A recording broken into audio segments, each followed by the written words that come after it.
మెదక్ జిల్లా వెల్దుర్తి మండల కేంద్రంలోని శ్రీమతి రాయరావు సరస్వతి మెమోరియల్ ప్రభుత్వ జూనియర్ కళాశాలలో శనివారం ఫ్రెషర్స్ డే కార్యక్రమాన్ని ఘనంగా నిర్వహించారు. ఫ్రెషర్స్ డే కార్యక్రమంలో విద్యార్థులు నృత్యాలు చేస్తూ ఎంతగానో ఆకట్టుకున్నారు. ఈ సందర్భంగా ప్రిన్సిపాల్ శ్రీనివాసులు మాట్లాడుతూ శ్రద్ధగా విద్యార్థులు చదివి ఉన్నత శిఖరాలకు చేరాలని, తల్లిదండ్రులకి, గ్రామానికి, గురువులకు మంచి పేరు తీసుకురావాలని సూచించారు. ఈ సందర్భంగా ఉపాధ్యాయులను ఘనంగా సన్మానించారు. ఫ్రెషర్స్ డే కార్యక్రమంలో జిల్లా ఇంటర్మీడియట్ విద్యాధికారి మాధవి పాల్గొన్నారు. విద్యార్థినులతో కలిసి బతుకమ్మ ఆటలు ఆడి బతుకమ్మ సంబరాల్లో పాల్గొన్నారు. విద్యార్థులు విద్యపై శ్రద్ధ చూపాలని, మంచి ఫలితాలు సాధించేందుకు కృషి చేయాలని ఆమె పిలుపునిచ్చారు. ఈ కార్యక్రమంలో ప్రిన్సిపాల్ శ్రీనివాసులు, మదన్ మోహన్, నర్సింలు, శ్యామ్, స్వామి, నామ్దేవ్, మహేష్ గౌడ్, నరేష్, వందన, రేణుకదేవి, శ్రీనివాస్, బాలకృష్ణ, అక్బర్, సంజీవ్, రాజేశ్వర్, వెంకటేశం పాల్గొన్నారు.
రేపటి నుంచి కళాశాలకి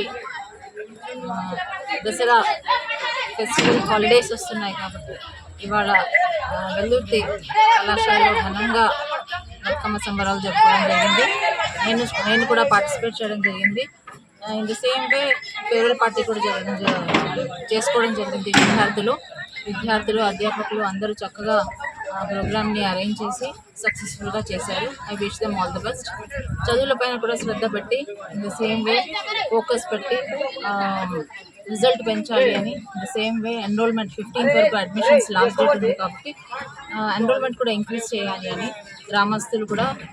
గ్రామస్తులకి ఊరు in the same way door to door canvassing చేసి లెక్చరర్స్ అందరూ అడ్మిషన్స్ని ఎన్రోల్మెంట్ని ఇంక్రీజ్ చేయాలని ఆశిస్తున్నాను. Thank you.